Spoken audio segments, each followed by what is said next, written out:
I went to the most famous food market in Spain to see if the food is really that good. This is the Boqueria market in Barcelona. It's been open since the 1800s and serves just about any food you can think of. Some a little bit questionable. Look at all this meat. Bare nuts. This market is really not big enough for the amount of people here. But is the food any good? Let's find out. All right, so first we got the choto. As you can see, you got these little fried bits. You got a little bit of cholula on that. It could be chicken, it could be beef, it could be a mystery meat. Let's dive in.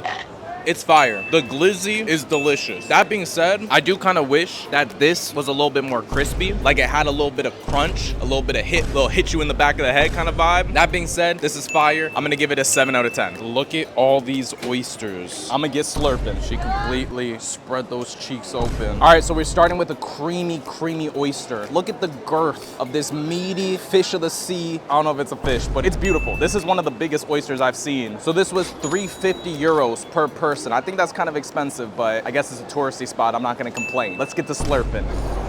No, for real. The oyster I had yesterday was like giving Poseidon a blowjob, whereas this one, it's super fresh, super balanced. The lemon and a little bit touch of Tabasco. Delicious. I'm gonna give this an 8 out of 10. All right, next I saw these squid on a stick. Look at those tentacles, bro. This one was 7 euros.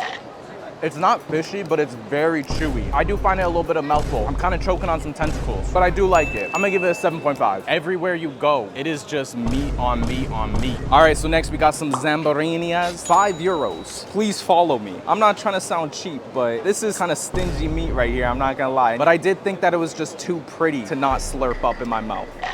That is fire, I can't lie. It's a little bit hard. I can't tell if that's intentional or if it's just old. That being said, it's not the best thing I've had so far. I'm gonna give it a 6.5. All right, so next we got some ostrich meat. This is gonna be the first time putting this meat in my mouth. I'm excited. Now in total, this costs 4 euros, which I mean, for a cup like this, for an exotic meat, I think is pretty good. Now, as you can tell, she put a little bit of seasoning on it. I'm interested, let's give it a taste. It has a little bit of kick from that black pepper. You guys know me, I love meat, so this is already a top contender. And I gotta be real, it's a little bit greasy, but good, like a juicy greasy, like the type of grease you wanna put in your mouth. As you can see, my hands are very greasy, very slippery. It feels like I just left a Diddy party. But I'm gonna give this an 8 out of 10. Okay, next we got some paella. Of course, we're in Spain, we gotta try it. This one's like a little sample size. Let's get some of that lemon in there. So it looks like you got some mussels, some rice, a nice fried shrimp. Bon appetit. That's delicious. You definitely get a lot of that seafood flavoring in that paella. Let's slurp up the shrimp. Oh. Wow, the shrimp is super buttery. There's no firmness at all, which I love. It's like melt in your mouth kind of shrimp, but the flavor is delicious. This is also a top contender. I'm gonna give this an 8.5. What should I try next?